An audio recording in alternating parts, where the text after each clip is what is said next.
मतांतरण हमारे लिए बहुत गंभीर समस्या बन चुकी है। सब लोग चर्चा भी कर रहे हैं, पर डे मतांतरण के वीडियोस भी आ रहे हैं। पहले नॉर्थ ईस्ट से आते थे, अभी साउथ से शुरू हो गए, उसके बाद वेस्ट, और अब तो सेंटर। उत्तर प्रदेश से भी वीडियो आते रहते हैं। पंजाब तो इस समय कन्वर्जन का हब हो चुका है। आखिर इसका समाधान क्या है?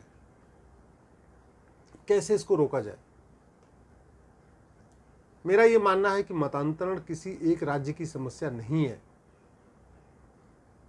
ये केवल बंगाल की समस्या नहीं है, केवल पंजाब की समस्या नहीं, ये पूरे देश की समस्या है। मतांतरण क्यों हो रहा है, कौन कौन करा रहे हैं, सबको पता है। जिहादी धोखे से, लालच दे के, बहला के, फुसला के, काला जादू दिखा के, अंधविश्वास फैला के मुस्लिम बना रहे हैं। मिशनरियाँ धोखे से, लालच दे के, हॉस्पिटल में इलाज कराने के बहाने, स्कूल में एडमिशन कराने के बहाने, बीमारी ठीक करने के बहाने क्रिश्चियन बना रहे हैं। और ये खेल पूरे देश में चल रहा है। राज्यों के कानून बनाने से मतांतरण नहीं रुकेगा। ये राष्ट्रीय समस्या है, इसलिए इसका समाधान संसद में करना पड़ेगा। ये इंडियन पिनल कोड है, 1860 में बनाया था मैकाले ने। इसमें चैप्टर 15 है। चैप्टर 15 का नाम है ऑफेंस रिलेटिंग टू रिलीजन, यानी धर्म से संबंधित अपराध। साम दाम दंड भेद द्वारा धर्मांतरण कराना तो अपराध है। तो जब साम दाम दंड भेद द्वारा धर्मांतरण कराना अपराध है, हम क्यों नहीं इस चैप्टर 15 को अमेंड करके उसमें 2 नई धारा जोड़ देते हैं? क्यों हमने राज्यों के ऊपर छोड़ा हुआ है कि राज्य अपने अपने हिसाब से बनाए? और इस आईपीसी पे ऑलरेडी जब काम चल रहा है, आईपीसी को बदलने का काम शुरू हो चुका है, तो बड़ी स्वाभाविक सी बात है, आईपीसी जब तक बदलेगी, लेकिन मतांतरण तो रोज हो रहा है ना। हजारों परिवार रोज कन्वर्ट हो रहे हैं।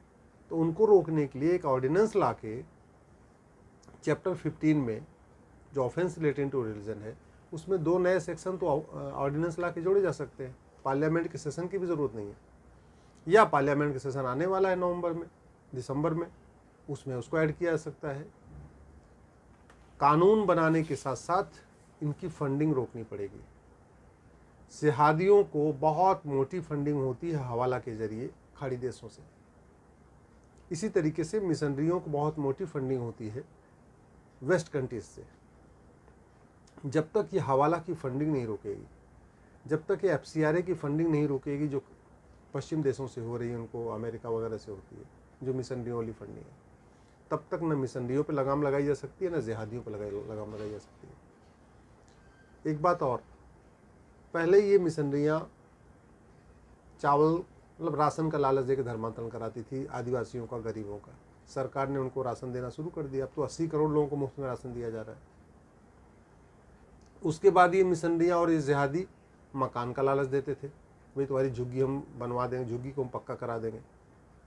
सरकार ने मुफ्त में मकान देना शुरू कर दिया गरीबों को, आदिवासियों को। ये मिशनरियाँ उनको इलाज का लालच देती थी, हम तुम्हें इलाज कराएंगे, मुफ्त में इलाज करा लेंगे। सरकार ने, केंद्र सरकार ने उनको आयुष्मान कार्ड बना दिया।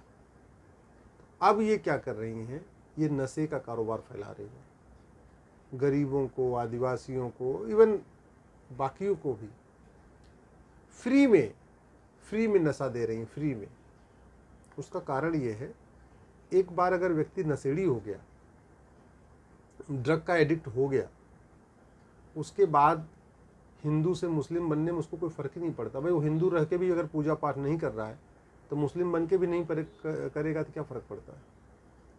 पूरा पंजाब इस समय जो कन्वर्जन हो रहा है वो ड्रग के दम पे हो रहा है। ड्रग दिया गया पहले, जब ड्रग का एडिक्शन हो गया तो फिर फ्री बंद कर दिया गया, फिर पैसे लेके दिया गया, और बहुत बड़े पैमाने पे जो पंजाब में धर्मांतरण हो रहा है उसमें बहुत बड़ा रोल ड्रग का है। इसलिए मैं कह रहा हूँ, धर्मांतरण के खिलाफ कठोर कानून बनाने के साथ साथ ड्रग स्मगलिंग के खिलाफ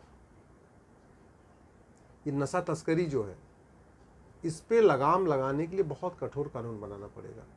दुनिया के कई देशों में ड्रग स्मगलर्स को फांसी दी जाती है।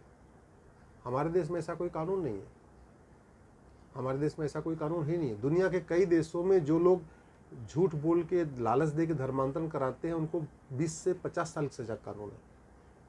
हमारे देश में ऐसा कोई कानून ही नहीं है। सेंट्रल लेवल पे कोई है ही नहीं। स्टेट लेवल पे जो है उसमें भी 1 साल से लेकर 10 साल। 1 साल का मतलब क्या होता है भाई? धर्मांतरण कराना तो मर्डर से भी खतरनाक अपराध है।